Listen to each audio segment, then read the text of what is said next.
বাংলাদেশে এই প্রথম উদ্বোধনের অপেক্ষায় নাগেশ্বরী পৌর জনস্বাস্থ্য মানব বর্জ্য ও কঠিন বর্জ্য ব্যবস্থাপনা জৈব সার উৎপাদন প্রজেক্ট।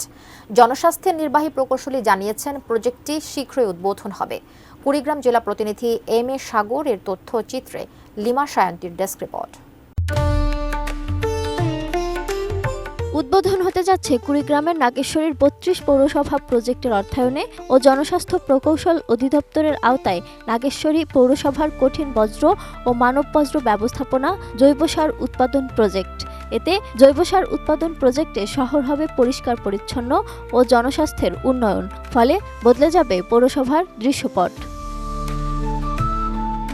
৩ একর জমির ওপর গড়ে ওঠা ফেইকাল স্লাস ট্রিটমেন্ট প্ল্যান্টে মানব বজ্র ও গৃহস্থলী বজ্রকে শোধনাগারে পুরো প্রক্রিয়াকে ৫টি ধাপের মাধ্যমে কম্পোস্ট জৈব সারে রূপান্তরিত করার উদ্যোগ নেওয়া হচ্ছে।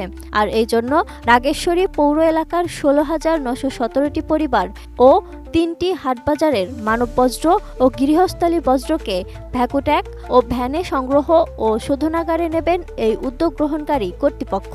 শোধনাগারের উৎপাদিত কম্পোস্ট জৈব সার কৃষকদের মাঝে বিক্রি করার ইচ্ছে তাদের। এতে জমিতে সার ব্যবহার করে যেমন কৃষকরা লাভবান হবেন, তেমন জনস্বাস্থ্যেরও উন্নয়ন হবে।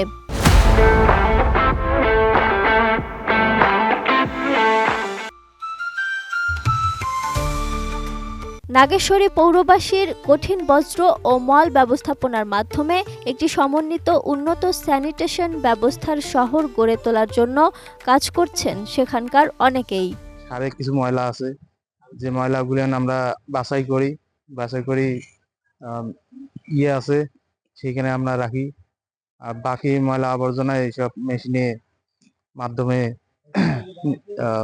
পরিবেশ মুখী করিয়ে ভালো করে, যাতে পরিবেশের কোনো ক্ষতি না হয়। তারা প্রকল্পটির কাজ যথাসময়ে অনেকটা গুছিয়ে এনেছেন। সবাই আশা করছেন উদ্বোধন হলে পৌরবাসী দুর্গন্ধময় শহর থেকে রক্ষা পাবে। এটার মূল উদ্দেশ্য হলো আমাদের নাগেশ্বরী পৌরসভার যতগুলো ময়লা বা বর্জ্য আছে সব এখানে আসবে। এখানে এসে প্রসেসিংয়ের মাধ্যমে এটা আমরা সারের মাধ্যমে আমরা মানুষের হাতে পৌঁছে দিব। এই কারণেই এই ৩২ পৌরসভা প্রকল্প বাস্তবায়ন করা হয়েছে।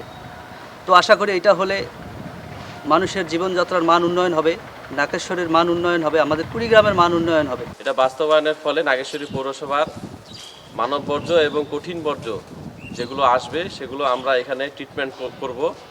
এখানে আমাদের মানব বর্জ্যের ট্রিটমেন্ট হবে এবং ট্রিটমেন্ট করার পরে আমাদের এখান থেকে জৈব সার আমরা উৎপাদন করব।